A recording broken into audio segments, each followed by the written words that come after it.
One of the things I want to point out, and it's because in the divorce world, we so often don't remember that people don't actually know the terminology that well. So you had said uncontested divorce. So what could you share to our listeners in terms of what an uncontested divorce is versus a contested divorce?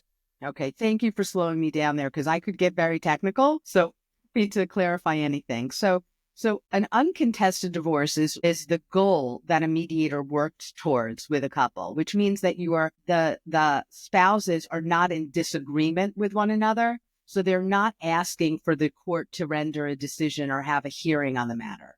So uncontested means you're not in contest, you're not in disagreement with each other. So it's entered in as uncontested. I don't need a hearing, judge. We are fine with the terms that we've agreed upon in mediation.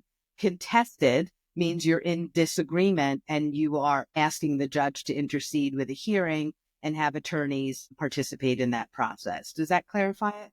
One of the things that I didn't know when I was going through my divorce is that even in an uncontested environment, like we still had to submit our agreement, our financial disclosures, and we still were assigned a hearing and still were assigned a judge. And that judge still has the ability to review the agreement and to decide if they believe that the agreement, even though you're in agreement walking in there, if they believe the agreement is according to the court of law or it's in the best interest of each of the individuals. I mean, I tell people my first time in an uncontested divorce hearing, they rejected our agreement. Even though we had brought our mediator, we just didn't bring our attorneys and it was a complicated agreement and the judge just decided to reject it. So can you kind of go into a little bit of that? Yeah. Because of course that's not common, but it happened to me. So that is probably very state specific, where some of the judges do feel that they want more of a hand in that process. And in those instances, I would imagine that after you got feedback, did you all go back to the table, modify or consider the terms suggested by the judge, and then resubmit the paperwork?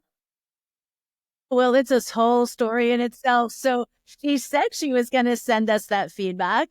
And she said we were going to get the rejection letter. So we waited and waited and waited. No rejection letter. And then we had to go find the clerk to figure out where the paperwork was. No record that anything was ever supposed to be sent to us. And then that judge got moved from our case completely. And that there was no records. We just worked with one singular attorney, tried to understand maybe what this judge didn't like. We made the adjustments. We resubmitted. We got a new hearing date and ended up on Zoom. And so it ended up being fine. We had a new judge. Everything seemed to be good. But, again, like what would you recommend if you have a complicated agreement and it's still uncontested? Do you believe you should still show up with representation beside you just so the judge who only has 5 minutes to review the agreement in the moment that you're there? I mean, they public servants, they don't have half an hour to review your agreement. What would your recommendation be?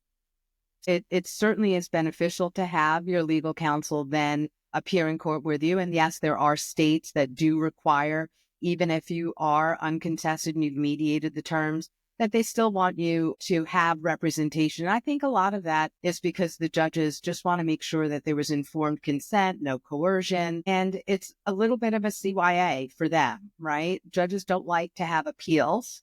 And so they want to make sure they've made it clear on the record that the parties give consent to that. So that's also a protection for the judge so that, they don't have too many appeals on their record, which again doesn't look too good.